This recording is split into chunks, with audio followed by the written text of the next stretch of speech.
Hello guys. So in the past two videos, we have been looking at regression lines and we looked at the linear regression and the quadratic regression. Now we're going to look at something called exponential regression. Exponential regression is a model that's usually used with compound interest, population growth, with bacteria growth or decay, radioactive decay, and then if you're looking also at, for example, the again COVID-19 right now, it's probably an exponential growth as well. You see it growing slowly at first, but then it's growing faster. And faster as we progress.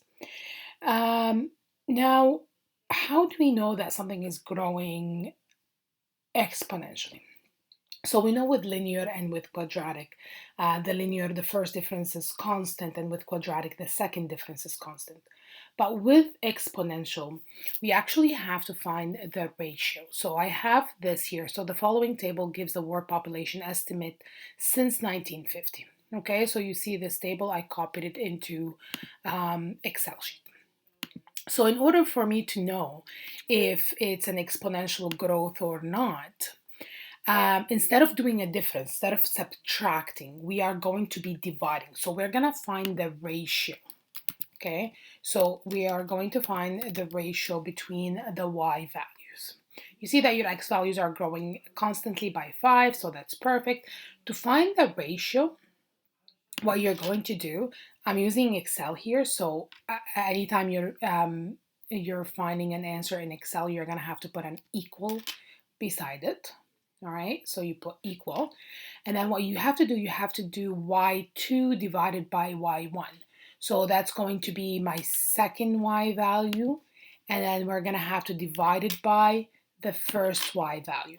So you see when you put the equal sign, it will right away calculate that for you in Excel. So if I do that and then I press enter, it gives me the ratio. Now the ratio here is too many decimal places, but that's okay. So I can keep doing that. So I can do equal y2 divided by y1 and then enter. Right? And then I can keep doing that. Or what I can do is I can take that corner here and then I can bring it all the way down.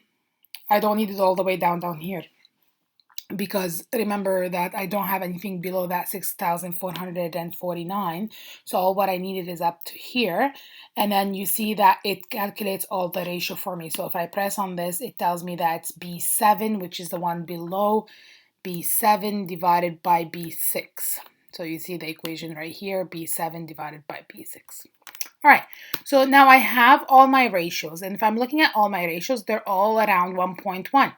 So the ratio, when I do the division, remember that the ratio is y2 divided by y1. So my ratio is constant. And because the ratio is constant, I know that it's exponential.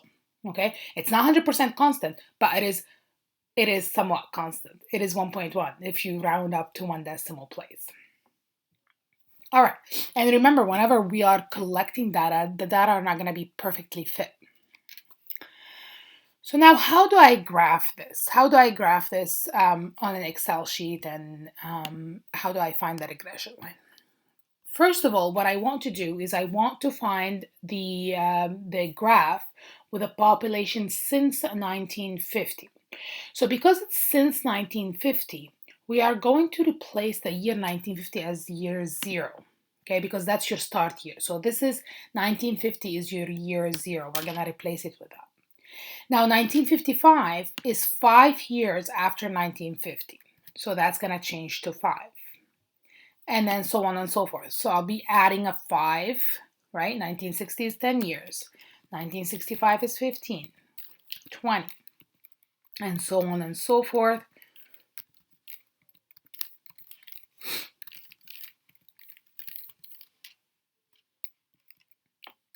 And then 2005 is 55 years from 1950. Perfect.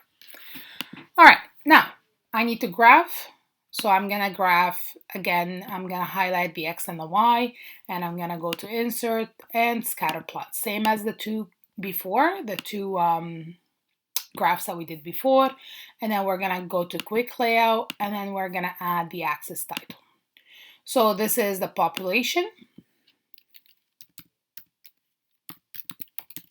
and in millions, so make sure that you add that. And on the axis title, that's the years since. It's important to say that since 1950. So when I read your graph, when I see your graph, I'm looking at a graph that I know that year zero is actually 1950. And then for the chart title, it could be world population growth.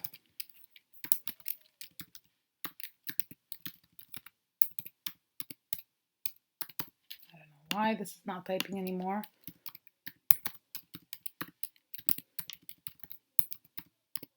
There we go. All right. So now we are going to add a regression line. So as we did before, we're going to press on one of the points, and then we're going to right click, and then we're going to add trend line. Once we add the trend line, we're going to pick the exponential. So the first one, the exponential. And then display equation on chart and display r squared.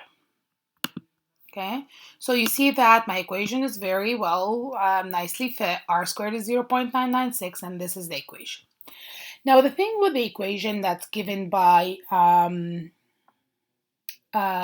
Excel for exponential, it doesn't give you the actual base. It gives you e to the power of 0.0173 to the power of x, and we need to change that. Okay, so to change that, you need to use your calculator. You need to find the e, and you need to do e to the power of 0.0173 on the calculator.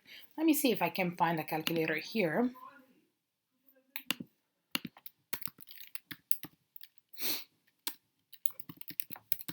So you have the calculator here, all right?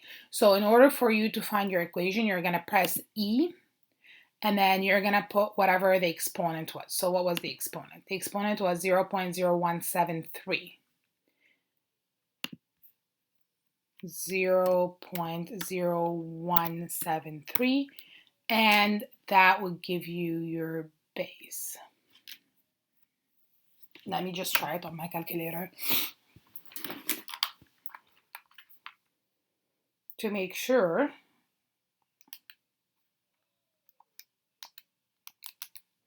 0.0173. There we go.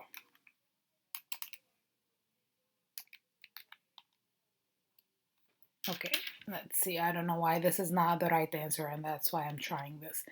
Let me see if I can do this. Here we go. 0.0173. It should be to the power. And that's the answer. So that means your base is 1.017. Okay. So what you have to do, you have to find your E. And then in this case, because it's an online calculator, I had to put the power. So I had to put E power. Let me cancel this.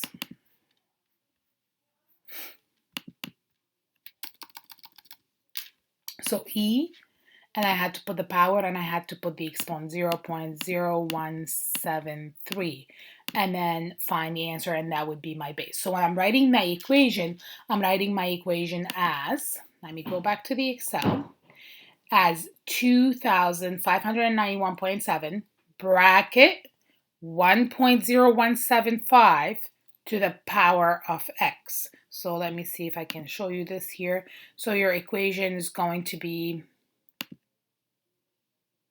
like this. So if you look at this equation right here, so 2,592, 1.01745 to the power of x. And then the reason why they're using 100 here is because the question is saying, what would it be in 100 years? Okay.